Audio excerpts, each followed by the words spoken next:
Ooh-wee, fight fans. Oscar Valdez, Miguel Berchelt. Let's talk about it.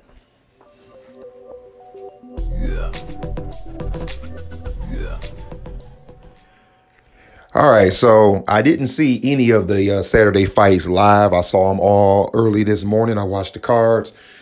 I watched Adrian Broner card first because I knew I would be underwhelmed, and I saved the best for last. Miguel Berchelt against Oscar Valdez. Let me start out by saying that I got this fight wrong. I picked Berchelt by knockout. Now, I picked the fight to end in a knockout. Somebody was going to get knocked out, but I picked Miguel, and I was wrong. The reasons why I picked him was, number one, his size. Did you see how big he looked inside the ring? Did you see how big he was after he got off the scales, coming in at 146? And I thought that his discipline and his power would be enough for would be enough to beat the smaller Valdez. Let's start with some pros and cons. Let me start with Miguel first. Those first few rounds, I like what I saw. I liked him using the jab. I liked him trying to move Valdez back and maybe get him up against the ropes. He seemed very disciplined, and I thought that would bring the knockout later in the fight, especially when he threw that Canelo Alvarez style of where he went with the right hand, where he made it look like he was going to the body, but he came up top. I thought he would land something like that all day and eventually hurt Oscar. Let's get with some cons for Miguel. My cons would be that later on in the fight, when he was hurt, he seemed to lose that discipline, and he looked like he wanted to go for hurting Valdez instead of keeping that discipline. I think that's what eventually got him knocked out. Let me move to Oscar Valdez. The pros. Let me tell you something. This young man actually fought a great fight. I love the jab. I love the fact that he stayed low, where he was able to kind of come in at an angle on Berchelt. I definitely love the left hook. He was landing that left hook. It seemed like he couldn't even miss with that left hook. That left hook was doing damage, and it was coming very quick. I love the foot movement. Valdez kept moving. He was moving mostly to his left, and it seemed like he was moving into Berchelt's right hand, but he really wasn't. He was moving He was moving to his left at a distance, but he was doing it to keep Berchelt's feet moving, to maybe start to set him up for some of the shots he was going to land instead of letting him, keep his feet planted. When he would throw the uppercut, that uppercut was vicious. As far as the cons go, I really don't have a lot of cons for Valdez because I thought that he fought a very good fight. Okay, I'll give one con. When he hurt Berchelt in the fourth round, he was throwing way too many punches, and I thought he was going to tire himself out. Now, come to find out, he didn't, but I thought that he would. So if I have to give him one con, there you go. As far as the fight went, the fight was everything that and I'm sure you all expected. It was action-packed, and it was a beautifully fought fight. And what I mean by that is this: when you hear people talk about this fight is going to be a banger, this fight is going to be a fight of the year candidate, they're usually talking about slugfest. They're usually talking about fights where guys are in there with no skills, slugging it out, and, casual fans love that type of fight.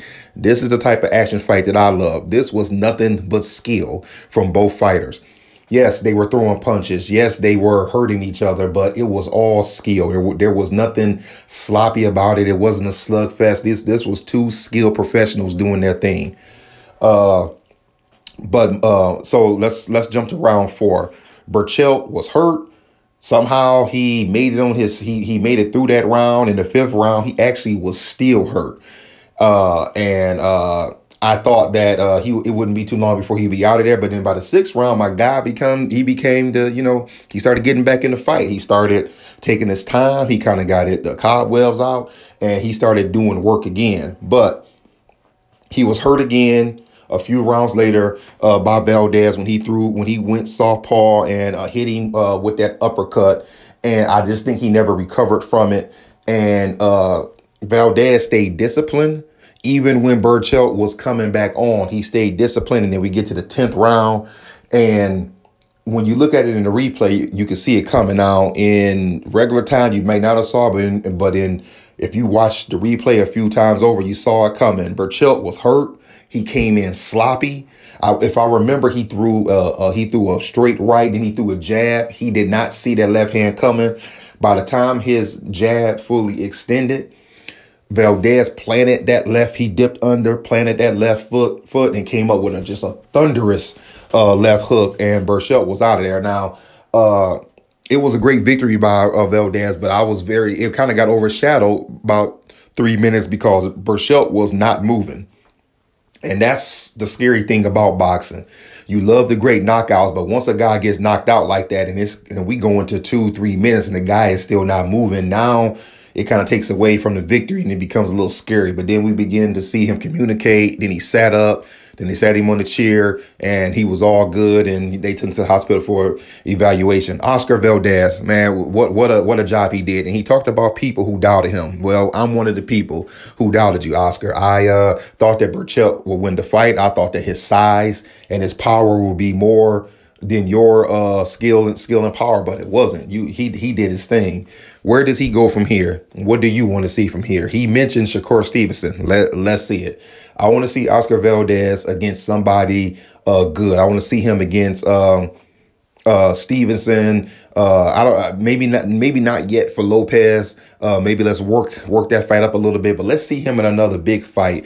I was very impressed by how he fought. Not that I haven't been impressed by him before. I mean, this kid is a good fighter. I just didn't pick him to win this time. But what did you think about it? Were you entertained?